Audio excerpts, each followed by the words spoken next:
शब्द 34।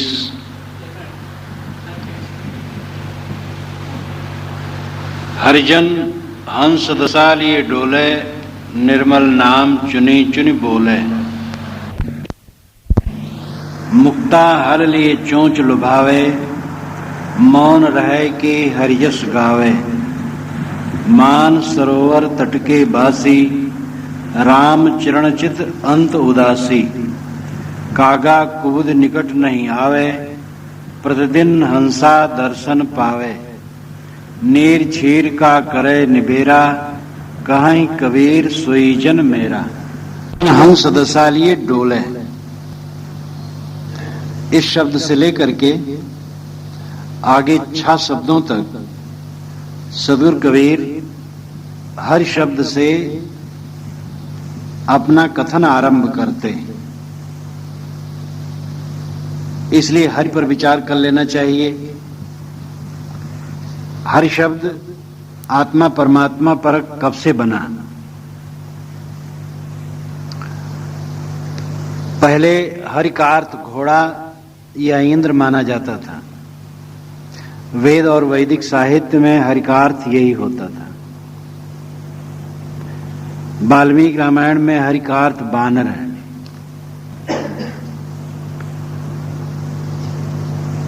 पारसी परंपरा में, जिसे आज ईरान कहते हैं, फारस देश है, बहुत पहले उसको श्वेत द्वीप कहा जाता था।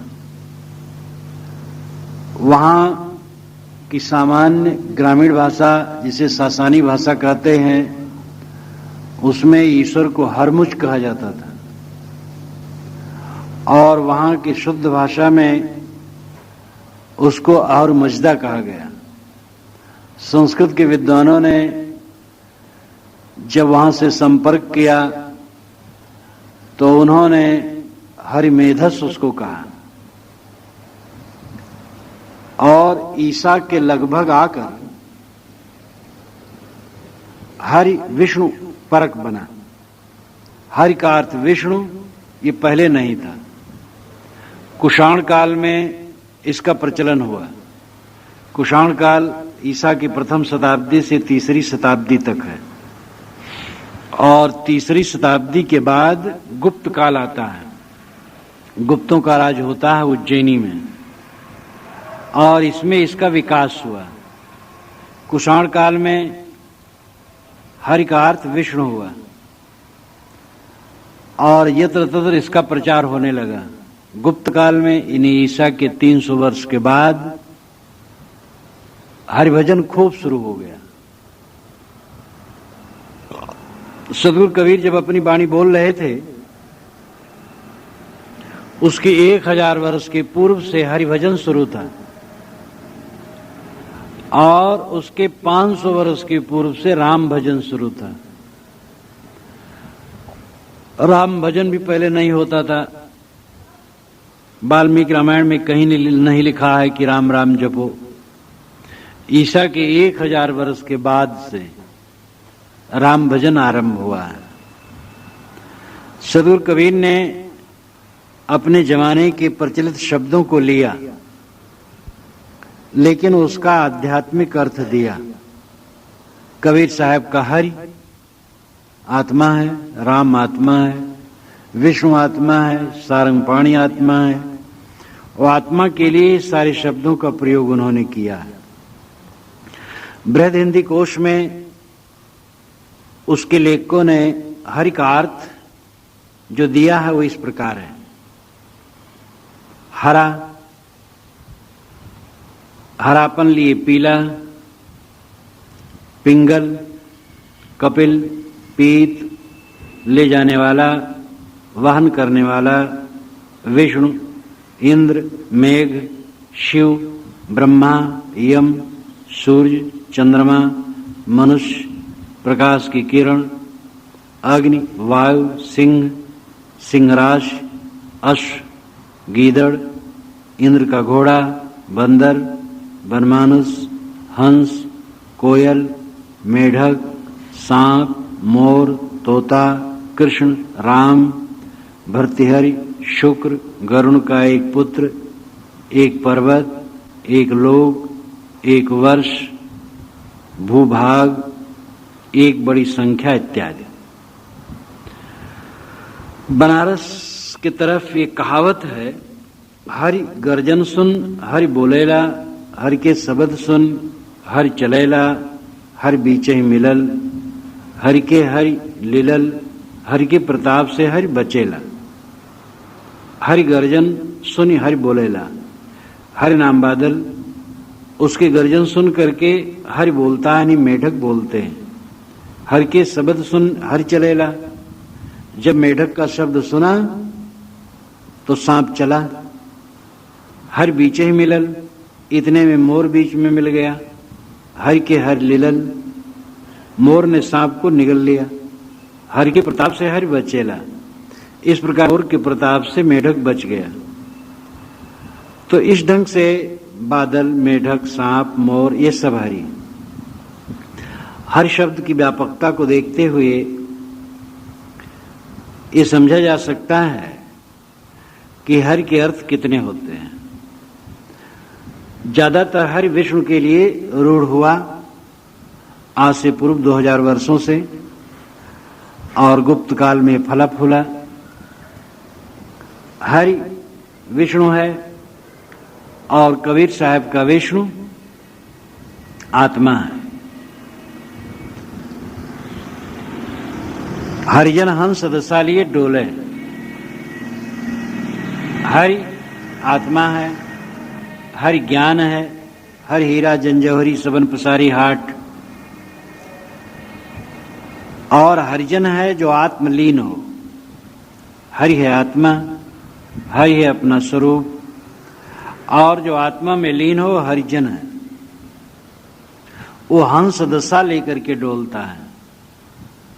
हंस दशा निर्क्षीर विवेक की दशा, जड़ और चेतन को अलग करना, यह हंस दशा है। आत्मा अनात्मा, प्रकृत पुरुष, खाद्य खाद्य, ग्राह्य त्याज्य, और कर्म अकर्म, इनका विवेक करके त्यागने योग को त्यागना, ग्रहण करने योग को ग्रहण करना, यह हंस दशा है। हंस का बारंबार ये अर्थ बताया जाता है, अहम सह का हंस बना, मैं वह हूं जो चाहता हूं। तो हंस का अर्थ आत्मा, जीव, चेतन, अपने आप के बोध में स्थित रहना ही हंसत्व है। निर्क्षीर कहते हैं हंस अलग करता है, तो प्रकृति को त्याग करके अपने पुरुष स्वरूप में स्थित होना हंसत्व है। इस दशा को लेके हरिजन डोलता है। हरिजन हरिभक्त, ज्ञानी, संत। यहां अर्थ है हरिजन आत्मज्ञानी, आत्मस्थित पुरुष हंस दशा को लेके डोलता है।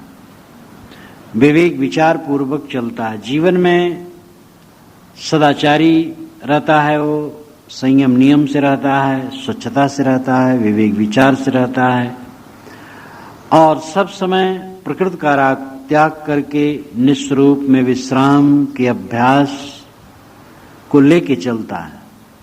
यही हंस दशा लेकर के चलना है। हरिजन हंस दशा लिए डोले, डोले नाम भ्रमण करना। संतजन हरिजन है, हरि में लीन, आत्मा में लीन है, और वह हंस दशा, विवेक की दशा, पवित्र रहने की दशा को लेकर के संसार में विचरण करते हैं। निर्मल नाम चुनी चुन बोले, वे चुन चुन करके निर्मल नाम बोलते हैं। निर्मल नाम का मतलब ये नहीं कि हरि विष्णु गोपाल राम, ये अभिप्राय नहीं। निर्मल नाम, नाम पवित्र शब्द बोलते हैं। गोस्वामी जी ने भी कहा है कि मुख पट दीने रहे, यथा अर्थ भाषंत, तुलसी या संसार में सुविचारयुत संत। या तो मुख का किवाड़ बंद रखते हैं, या तो अर्थपूर्वक विवेक पूर्वक वचन बोलते हैं। गोस्वामी जी कहते हैं इस संसार में ऐसे संत ही विचारवान कहे जाते हैं। बोली तो अमोल है, जो कोई बोले जाने, ये तराजू तौल के तब मुख बाहर आन। सदगुरु कहते हैं बोली तो अमोल है, उसकी कोई कीमत नहीं है, लेकिन जब बोलना जाने तब हृदय रूपी तराजू से तौल करके तब मुख के बाहर लाए, तो ये बोलने का ढंग है। कोई बात बोलो, विचारो उचित है कि अनुचित है, और विचार करके जो बोलना शुरू करेगा वो ज्यादा नहीं बोलेगा। जो ज्यादा बोलता है वो विचार करके नहीं बोलता है। निर्मल नाम चुनी चुन बोले, चुन चुन करके निर्मल नाम बोलता है, पवित्र वचन कहता है और विवेक पूर्वक वचन बोलता है। वाणी का सुधार बहुत जरूरी है। साधु के जीवन में अगर वाणी का सुधार न हो तो साधुता क्या है? वाणी हृदय का प्रकाश है। जो रहे करवा से निकले टूटी। मन ठीक होने से वाणी ठीक होती है। और वाणी, साधु की वाणी का बहुत बड़ा महत्व, मानो मात्र की वाणी का महत्व है। और साधु तो उत्तम चरित्र का आदर्श है। मुक्ताहल लिए चोंच लुभावे। मुक्ताहल मोती को कहते हैं। कहा जाता है हंस मोती चुगता है। इसका अर्थ है ज्ञान। जैसे हंस मुंह में मुक्ताहल मोती ले करके चोंच में और लोगों को लुभावे कि देखो मेरे पास मोती है। ये बहुत मनोरंजक ढंग से साहब यहां कहते हैं। ज्ञानी पुरुष ज्ञान की बात को लेकर के दूसरे से कहते हैं, यही लुभाना, अच्छी बात कहना, अपनी बात को दूसरे में फैलाना। जो जही मार्ग में रहे तेह दिस लावन हेत, निज निज प्रेमी के मिलत तैसी शिक्षा देत। ये सदगुरु विशाल साहब का वचन है। जो जिस मार्ग में रहता है उस दिशा में लाने के लिए अपने अपने मित्रों से मिलने पर उधर चेष्टा करता है। शराबी शराब पिलाना चाहता है, बीड़ी पीने वाला बीड़ी पिलाना चाहता है। विद्वान विद्या की शिक्षा देता है, ज्ञानवान ज्ञान की शिक्षा देता है। जैसी प्रवृत्ति मनुष्य की होती है, अपने तरफ समाज को, अन्य लोगों को लाने के लिए उसका अपने आप झुकाव होता है। मुक्ताहल लिए चोंच लुभावे। हंस अपने चोंच में मुक्ताहल मोती को लेकर के दूसरे को लुभाता है। ये उदाहरण तो काल्पनिक है। मोती चुगता है हंस, ऐसी बात नहीं, लेकिन अर्थ है कि विवेकवान निर्मल वाणी से अच्छे विचार समाज में फैलाते हैं। मौन रहे कि हरि यश गावे। या तो मौन रहता है या हरि का यश गाता है, यानी ज्ञान की बात, ज्ञान की महत्ता कहता है। इस संसार में ज्ञान के क्षेत्र में सर्वोच्च ज्ञान है आत्मज्ञान। अपने को पहचानना, अपने को पहचानना, अपने में लौट आना, अपने में विश्राम पा जाना, ये जीवन की सफलता है। तो विवेकवान या तो मौन रहते हैं और या तो ज्ञान की चर्चा करते। ज्ञान की चर्चा ही हरियश है। हरि व्यक्ति का निज स्वरूप है। आत्मज्ञान ही हरि है और उसका यश, उसकी महत्ता का बखान करना, उसके यश को गाना है। धातु प्रसादान महिमान महात्मना। धातु के प्रसाद होने पर आत्मा अपनी महिमा में प्रतिष्ठित हो जाता है।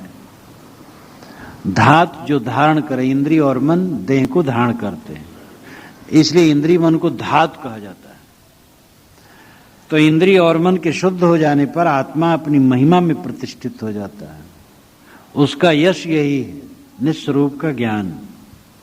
मान सरोवर तट के बासी, राम चरणचित अंतुदासी। हंस मान सरोवर के तट का बासी होता है। हंस वैसे ताल तलैया में नहीं रहता है। हंसा पाओ मान सरोवर ताल तलैया क्यों डोले? वो स्वच्छ झील, मानसरोवर जैसे झील में रहता है। जो विवेकवान होता वो गंदे मन में नहीं रहता है। काम का स्मरण, क्रोध का स्मरण, मोह द्वेष ईर्ष्या का स्मरण, चिंता फिक्र विकलता उद्वेग का स्मरण, ऐसा विवेकवान के मन में नहीं रहता है। उसका मन मानसरोवर रहता है, स्वच्छ, उस तट का वासी होता है। यानी पवित्र मन में वो निवास करता है, गंदे मन में नहीं। यह सत्संग मानसरोवर है। विवेकवान सत्संग में निवास करता है जहां निरंतर ज्ञान की चर्चा है, ज्ञान का वातावरण है। मानसरोवर तट के वासी, राम चरणचित अंत उदासी, उनका चित्त राम के चरण में रहता है।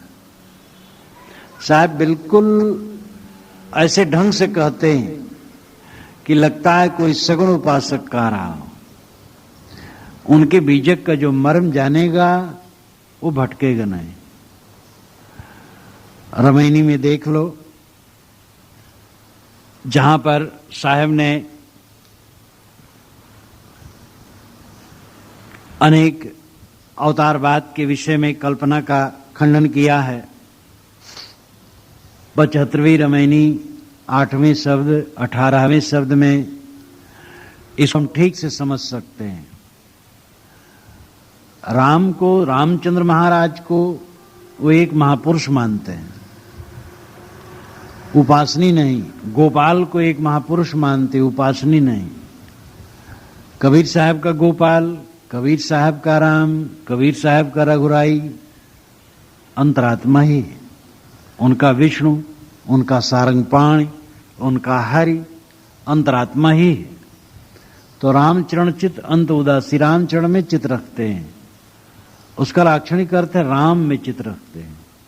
और राम में चित रखने का मतलब है निस्वरूप में चित रखना। जो तू चाहे मुझको छाड़ सकल की आश, मुझे ही ऐसा हो रहो सब सुख तेरे पास। ये उनका सिद्धांत है, निस्वरूप में विश्राम। तो रामचरण, चरण शब्द से घबराने की जरूरत नहीं है, चरण शब्द से भटकने की जरूरत नहीं है। कबीर साहब के राम के चरण नहीं होते हैं, वो तो ज्ञान मात्र होता है। हृदय बसे ते ही राम न जाना, हृदय निवासी चेतन ही राम है। और उस आत्मा राम में निरंतर चित रखना, ये उनका स्वभाव होता। अंत उदासी, अंत अंतःकरण, अंतःकरण से वे संसार से उदास रहते हैं। अथवा अंत उदासी, अंत में क्या होने वाला है? अंत में शरीर का बूढ़ा होना, छूट जाना, नष्ट हो जाना, सारे संजोगों का वियोग हो जाना, ये अंत में होने वाला है। अंत की बात को जान करके वे संसार से उदास रहते हैं। संसार से उदास, नैराश्य और वैराग्य भाव आए बिना कभी भी स्वरूप स्थित नहीं हो सकती है। जो बच्चों के समान बाहर की चीजों में चिपका रहेगा, वो क्या आत्मकल्याण कर सकता है? जो कुछ मिलता है छूटने वाला है। इसलिए अंत उदासी, अंतिम स्थिति को समझ करके वे उदास रहते हैं। अंत का दो अर्थ, अंत से अंतःकरण और अंत से समाप्ति। अंत उदासी यानी अंतःकरण से उदास रहते हैं, और अंत सबका अंत जानकर, शरीर का भी अंत जानकर उदास रहते हैं। तो दोनों का भाव एक ही है, ढंग दो है लेकिन अर्थ एक है। संसार से उदास रहना। हजरत मोहम्मद ने भी कहा है कि जो दुनिया से उदास रहता हो और कम बोलता हो, उसके पास बैठना, वहां से तुम्हें सच्चा ज्ञान मिलेगा। जब तक कोई भोगों से उदास न होगा, दुनियादारी से उदास न होगा, उधर से विरक्त न होगा, तब तक अंतरात्मा में अनुरक्त नहीं हो सकता है। निस्वरूप में तब तक अनुरक्त नहीं हो सकता है। कागा कुबुद निकट नहीं आवे, प्रतिदिन हंसा दर्शन पावे। सदगुरु कहते हैं कि कागा कुबुद्ध, कुबुद्ध रूपी कौवा उसके निकट नहीं आते, क्योंकि वो हंस है। कौवा का उदाहरण कुबुद्धि के लिए देते हैं साहब। कौवा बहुत कर्कश शब्द बोलने वाला होता है और कौवा गंदा खाता है, दिन भर गंदगी पर चोंच मारता है। और कौवा शंकाशील होता है, हरदम चारों तरफ ताकता रहता है, मालूम होता है खजाना बांधे घूमता है, इसका कोई लूट लेगा, हर समय चौकन्ना। तो मन जिसका गंदा, वाणी जिसकी गंदी, कर्म जिसके गंदे, वो कौवा है। कर्म गंदा है क्योंकि गंदा खाता है, मन गंदा है क्योंकि शंकाशील सबके लिए रहता है, वाणी गंदी है क्योंकि कर्कश बोलता है। ये कौवा के लक्षण हैं। जिन आदमियों में ऐसे लक्षण हो मानो कौवा ही, साहब कहते कुबुद्धि कौवा है। कुबुद्धि रूपी काग उसके निकट नहीं आते क्योंकि वो तो हंस है, विवेकी है, निर्छिर निर्णयी है, प्रतिदिन हंसा दर्शन पावे। हंस रोज रोज दर्शन पाता है हरि का। यहां प्रतिदिन से मतलब नहीं है, वो निरंतर आत्म साक्षात्कार में डूबा रहता है। हरि दर्शन आत्मदर्शन है, आत्म साक्षात्कार है। सब समय ऐसा भाव बना रहा है कि शरीर मानो गिर गया है, मिट गया है, मैं शुद्ध चैतन्य मात्र रह गया हूं। आजकल में जब ये खो जाएगा तब कहां रहोगे? हंसा प्यारे सरवर तज कहां जाए, बंदे कर ले आपने बेरा, आप जियत लख आप ठौर कर मुझे कहां घर तेरा। जब आजकल में ये मर जाएगा और दफना दिया जाएगा या पानी में डाल दिया जाएगा या आग में जला दिया जाएगा, तब तुम कहां रहोगे? और वो दिन बिल्कुल आने वाला, खटखट आ रहा है। जवान मरते हैं, बूढ़े मरते हैं, शिशु मरते हैं, गर्भस्थ शिशु मरते हैं, गर्भ में शिशु मर जाते हैं, मर के पैदा होते हैं। कोई अहंकार न करे कि अभी हम नौजवान हैं। ये कब शरीर जाएगा कुछ ठिकाना नहीं। इसलिए संसार से अनासक्त होकर विवेकवान निरंतर आत्म साक्षात्कार में डूबे रहते हैं, प्रतिदिन हंसा दर्शन पावे। यानी निरंतर हंस आत्मदर्शन आत्म साक्षात्कार में डूबा रहता है। नीर छीर का करे निवेरा, कहीं कबीर सोई जन मेरा। सदगुरु कबीर अंत में अपनी और जबरदस्त मोहर लगाते हैं। नीर छीर का जो विवेक करता है वही हमारा जन है। हमारा जन, हमारा शिष्य, हमारा भक्त, हमारा साधक, हमारा अनुगामी वही है जो नीर छीर का विवेक करता है, जड़ और चेतन का विवेक करता है। हंस है, विकार को छोड़ करके निस्वरूप में ही स्थित करता है, वो हंस है।